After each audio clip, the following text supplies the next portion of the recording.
We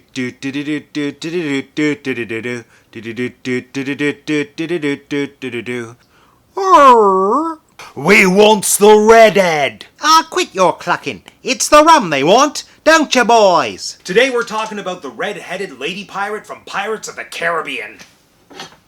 Welcome to Teacup for One. My name is Matt and I have 2 degrees, and summertime is here, which can only mean one thing. The SEAverse speculation continues. Now, if you're brand new to the channel, the SEAverse is my own personal belief, or let's be honest, private fantasy, that Disney is gearing up eventually to give us an interconnected Disney cinematic universe all based around the Society of Explorers and Adventurers, or SEA. Now, if you aren't familiar with the SEA, or the SEA, I've already done a ton of other videos in this SEA, so I recommend that you go check those out for a bit of context, or don't. But in a nutshell, the SEA is this amazing Imagineering backstory that ties together all the Disney park attractions in Disney parks around the world that aren't already somehow connected to an existing Disney property. So the Society of Explorers and Adventurers, it's all rooted in exploration, like world exploration, and it's this wonderful blend of like steampunk and Jules Verne, and it is ripe with potential for a film franchise. And like, this is the thing, I was so sure that the Dwayne Johnson Jungle Cruise movie was going to be the film that launched us into the Disney cinematic SEAverse. And it didn't, like, outright do it, but it kind of planted the seed, so there is potential for the Jungle Cruise sequel, and that's the only reason I'm looking forward to the Jungle Cruise sequel. But this is the thing, you know, Disney has so many movies lined up based on their theme park attractions that it would almost be irresponsible of them to not place them in a shared cinematic universe. And lucky for you and all the people at Disney, I've already done videos about how all of these rides and their stories could coexist in one universe. Of course, we have the Jungle Cruise sequel, which again, in my mind, the only reason to make that movie is to finally introduce the SEA on screen. Then there is reportedly going to be some kind of Captain Nemo 20,000 Leagues Under the Sea prequel/origin story, which I believe is going to Disney+. I did a video about that. Then there is the Scarlett Johansson produced Tower of Terror film, I have a video about that as well, and the brand new Haunted Mansion film starring Owen Wilson and Tiffany Haddish. Like, all of these attractions in the Disney parks fit within the SEAverse. But there is one Disney park attraction that does exist in the continuity of the Society of Explorers and Adventurers, which I have never spoken about. And it is coincidentally the attraction that launched one of the biggest film franchises, not just in Disney's history, but in film history. I am, of course, talking about Pirates of the Caribbean. Caribbean. And currently, there are plans for not 1, but 2 brand new Pirates of the Caribbean films. And I ask you, could this be Disney's opportunity to finally kick off the Disney Cinematic SEAverse in full force? Or are these brand new pirate films just going to be a desperate money grab from Disney, sucking the life out of something that was once a fun, innovative, and thrilling franchise? Why not both? This is a franchise that's known and loved, and they've already had 5 films to build and establish a world that already is like heavily rooted in the 4 guiding principles of the SEA: adventure, romance, discovery, and innovation. The world of SEA can get a little bit out there. All of these attractions and their backstories effortlessly blend elements of science fiction and fantasy, and that's exactly what made people fall in love with the Pirates franchise to begin with. And from what we know, at least one of these films is going to be featuring Margot Robbie in a brand new role, and it may or may not be a reboot of the franchise. And if you ask me, introducing Margot Robbie into the franchise is a brilliant way to stay in the world that the films have been building for, over 20 years, while still opening the door to new explorations with brand new characters. Because the world of Pirates of the Caribbean, like in the film franchise, I feel is so much bigger than any one character. Though no disrespect to Johnny Depp and Jack Sparrow, we love you. Now you might be thinking to yourself, Matt, this is a SEAverse video. How does Pirates of the Caribbean, an established film franchise, fit into the SEAverse? Let me tell you, I think our biggest clue to figure this out is actually Margot Robbie, because if she's not playing a completely unique original character written for the films, there are 3 possible characters in the world of the ride that she could be portraying. And I think that those 3 roles give us a clue as to how we can link the Pirates film franchise to the ride, to the world of the ride, to the SEAverse. Now, a lot of people are thinking that Margot Robbie is going to be playing the infamous Pirates Redhead. You might be asking, which one?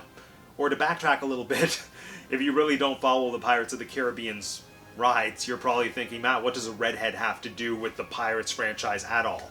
Let me explain. Back when Pirates of the Caribbean first opened at Disneyland in the 1960s, it was not the most politically correct ride. But I mean, what do you expect? It was about pirates, and it was being created in America in the late 1960s. But there was one scene in particular that continues to live in infamy, and that is the bride auction scene. In the bride auction scene, the pirates have kidnapped all of the women in town, they have tied them up and put them on display, and they are auctioning them off to the highest bidder as brides. It was designed to be a ride-by sight gag. The butt of the joke was that they had a fuller-figured wench whose name was apparently Tiny, and she was the one up for auction, and then all the pirates were yelling at the auctioneer saying, "No, we don't want her, we want the next one in the lineup," which was the red-headed wench, and that spawned the famous line, "We wants the redhead." Like seriously, it became a cult favorite line. They printed it on t-shirts and stuff. And I wish I could say that that sight gag is something that I made up, but it's really not. Like, even Walt was pretty proud of it. Here their shipmates are auctioning off the town beauties. And there's the biggest bargain of all. Yeah, so it took about 5 decades, but eventually Disney realized that having a scene that depicted human trafficking as well as body shaming was probably not appropriate. So in, I don't know the date, it was like 2016, 2017, in and around there, they decided to completely reimagineer the scene so that it was no longer a bride auction, but instead it was just a stuff auction. And the new auctioneer was the famous Redhead, but she was no longer a wench, she herself became a pirate. And as soon as she debuted, Disney really started pushing this new character Red. I mean, she was a meetable character in the parks. She's a Funko Pop. Once you become a Funko Pop, that's when you know you've made it. And fun fact, the Funko Box actually informed me that Red has a last name. It's Gunner. Red Gunner. Get it? Because she has red hair and she has a gun. She's a pirate. Moving on. The big unanswered question with introducing Pirate Red into the attraction is whether or not she's meant to be the same character as the red-headed wench from the bride auction. Now, there are some physical similarities, but I don't think Disney has officially given us an answer. Yes, they do both have red hair, but I think Red the Pirate's hair is a little bit darker than what we saw with the bride auction redhead. They do also have the same beauty mark. I feel like that's easy enough to fake, and I think they have different faces. I think the main reason that Disney fans have concluded that they're meant to be the same person is because it has always been implied that the redhead from the bride auction went on to become a pirate herself. In the first half of the ride, at least at Disneyland, most of what I'm going to be talking about in this video is focused on the Disneyland version of the attraction because it's the full version of the attraction versus like the scaled back one that we got in Disney World. So, in the first half of the ride, you're in your boat, you're riding past a bunch of skeletons. The skeletons, the reason they're there is that the implication is supposed to be that you are in present day. Like, it's the 21st century and then you're just seeing all these remains, skeletal remains of pirates from the golden age of piracy. Then you go back in time, and the moment you go back in time is when the pirates all become flesh and blood, and that's when we see the ships and the town scenes, and it's like the part of the ride that most people think about when they think of Pirates of the Caribbean. And you know what? Not enough attention is given to the first half of the ride, because I think those scenes when you're meant to be like in present day, they drop a lot of visual clues about how the stories of the pirates you meet later on actually played out. Excellent example, there is one show scene in a bar or a tavern. I think it's a bar or a tavern. And then there are some skeleton pirates collapsed on the bar, and at the back of the bar, there's a beautiful painting which is based on a piece of concept art done by Imagineering legend Mark Davis. This painting depicts a red-headed pirate, naked on a beach, surrounded by treasure, living her best life. Based on this painting, many people have speculated that the red-headed wench from the bride auction went on to become a pirate herself, and a pretty successful one at that. And you would think that that alone would be enough for a great film in the pirate universe. A woman sold at a bride auction takes back her power and eventually becomes the most powerful pirate in all the land. An excellent vehicle for Margot Robbie. Yes? Well, yes, but also no, because that character already exists in the Pirates cinematic universe. Remember Scarlet? She is the ride's Redhead. And I'm not just being presumptuous and trying to group together all red-headed piratey wenches together. Like, indisputably, she is the Redhead. How do I know? Because, little known fact, aside from the 5 feature films in the Pirates of the Caribbean franchise, there is a Pirates of the Caribbean short film that exists within the pirate universe, and it is all about the bride auction scene, and it is amazing. It's called Wedlocked.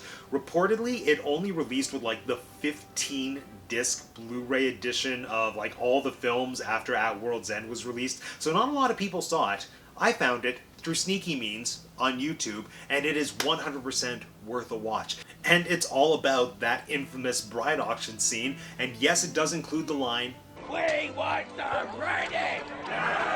From what I was able to suss out based on my labor-intensive Wikipedia research, it sounds like while they were shooting Dead Man's Chest and At World's End, someone from the art department saw a golden opportunity to like get extra use out of the incredible set that they built for Pirates Cove. Is that what it was called? One of the coves, I don't know. They saw an opportunity to get further use for one of the sets before it got demolished in like a day or two. So this guy wrote this 10-minute short film, he got the cast together, and then they shot it after hours, and it's fantastic. Like, if you're able to seek it out, I highly recommend it. It has this much more, like, fun, satirical vibe to it that's reminiscent of the original attraction, as opposed to the zombie-infused mess that the franchise eventually became. But the big takeaway here is that the Redhead already exists in the film's universe as portrayed by Lauren Mayer. So if we wanted a film about the Redhead's journey from like bride auction to pirate queen, it would theoretically have to be headed by Lauren and not Margot. So that rules out Margot playing Scarlet, the red-headed wench turned pirate queen.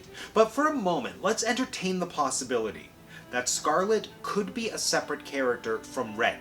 After all, there are plenty of pirates in the sea. And you know what's even more dramatic and entertaining than the backstory that Disney implied for their red-headed pirate? History. The real-life history of the pirate who inspired Red.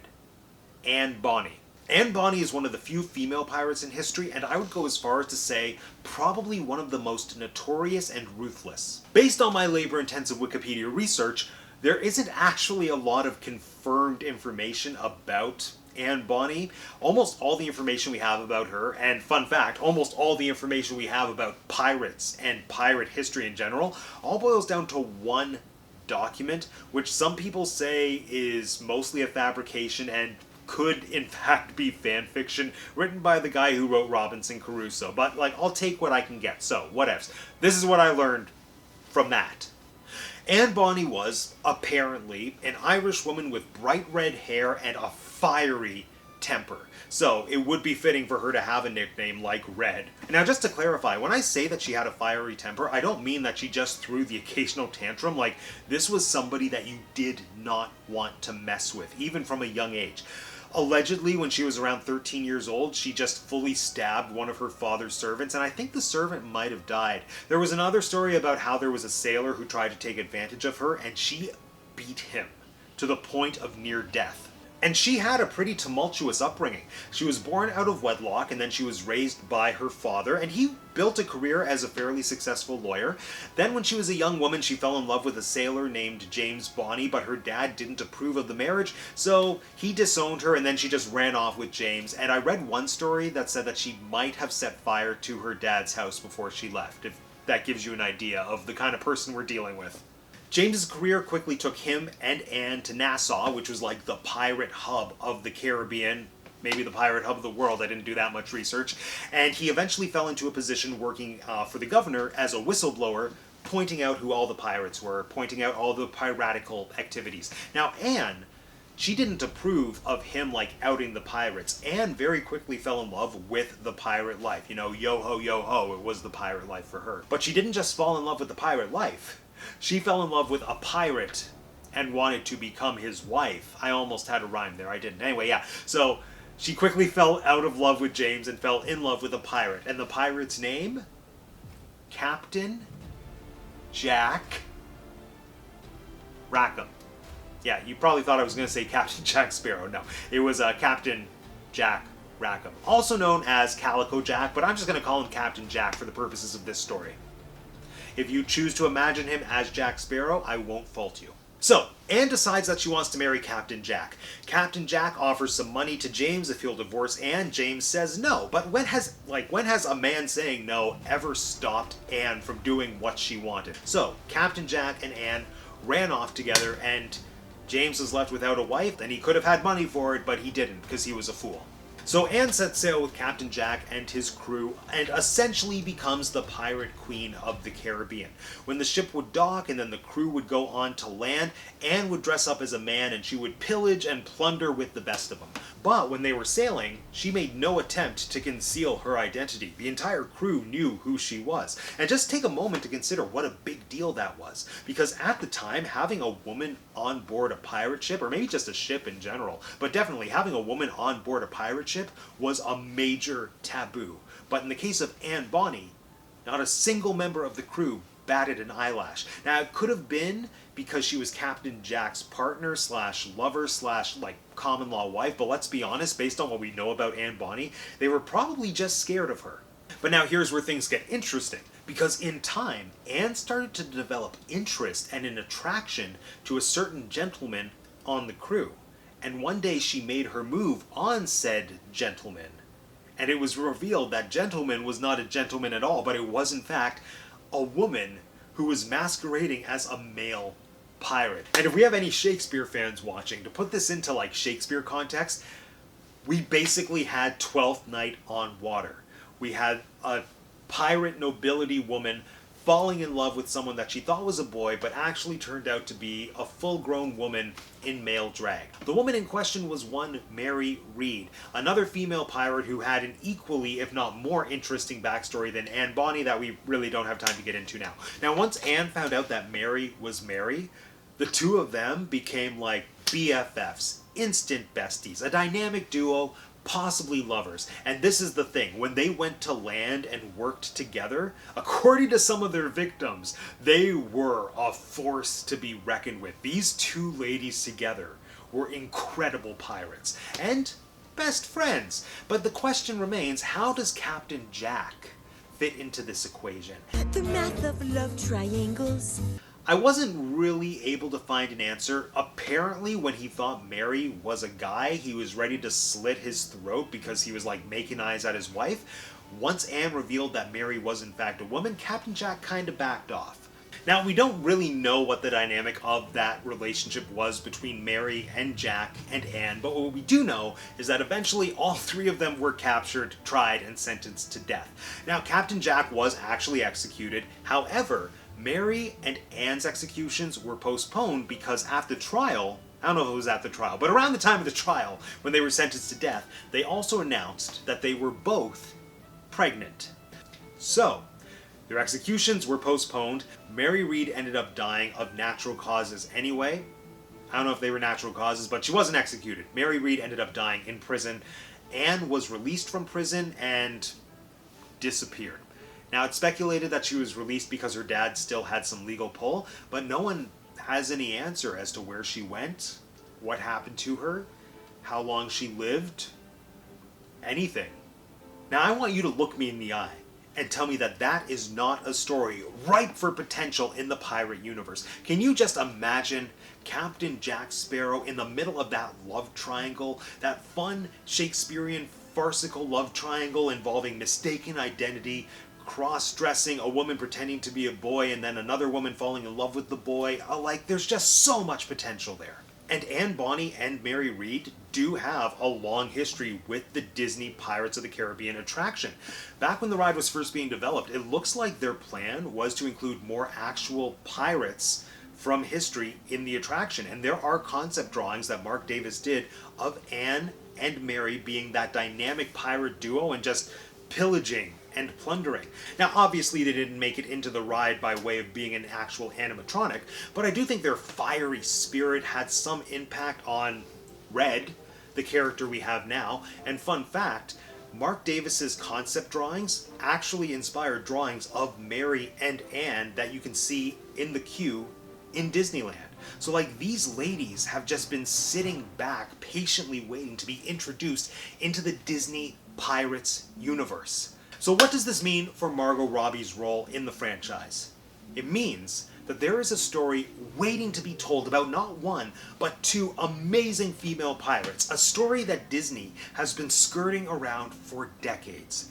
If there is going to be a female-led Pirates of the Caribbean reboot, these are the characters who need to be leading it. But then you might be asking, Matt, what does this have to do with the Society of Explorers and Adventurers? I'm going to tell you. It's a stretch, but it's one that I'm willing to make. Remember how, in real life, Mary Read died in prison and Anne Bonny just mysteriously vanished? What if Mary didn't actually die? What if Mary found the Fountain of Youth or some other fantastical thing in the pirate universe that could sustain her life? And then she went on a decades, nay centuries-long mission to track down her best friend, Anne Bonny, who mysteriously disappeared. What if she changed her name every few generations, and around the turn of the 20th century, she was going by Mary Oceaneer?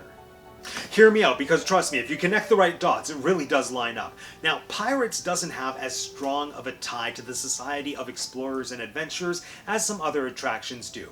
We know this. One of the strongest ties is probably that Mary Oceaneer, one of the most prominent members of the Society of Explorers and Adventurers, has a deep passion for the golden age of piracy. I'm thinking that maybe Mary's fascination with pirates has something to do with uncovering a mystery that she has a personal stake in. Because remember, it is so easy to overlook the fact that the first half of the Pirates attraction, in Disneyland at least, takes place hundreds of years after the golden age of piracy. And that is a layer of Pirates of the Caribbean that hasn't really been explored in the films.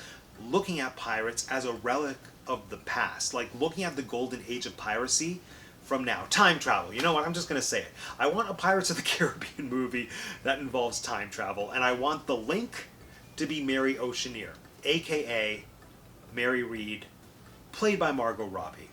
I know it's a stretch. I know that that's not what the movie is probably going to turn out to be, but let's be honest, a lot of my theories are better than what the people developing the stories at Disney are giving us, so Disney, please hire me. Okay, but to sum it all up, bring it back to the original focus. Who do I think Margot Robbie is going to play in the brand new Pirates franchise? If it's not an original character, we have three options. Either the Redhead from the Bride Auction, but probably not her because that's Lauren Mayer. Red the Pirate, the most likely option. Or, match choice, Mary Oceaneer. I think, realistically, she's going to be playing Red, the pirate that's in the attraction right now. It would be nice if Red's backstory had some influence from either the life of Mary Read or Anne Bonny. I do think some parallels are inevitable, just because Anne and Mary are the only two female pirates really from that time and place, based on my labor-intensive Wikipedia research. So it'll just be interesting to see how much of their stories are integrated into Margot Robbie's character. Or who knows, maybe I'm wrong. Maybe she's just playing Jack Sparrow. We'll find out together.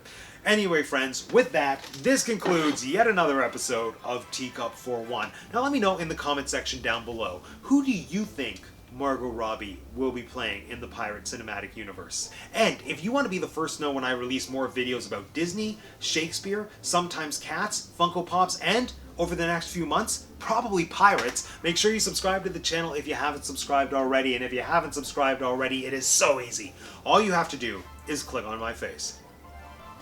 Thanks for joining me again today, everyone. My name is Matt, and I have 2 degrees, and that's the Teacup for 1. We wants the Redhead.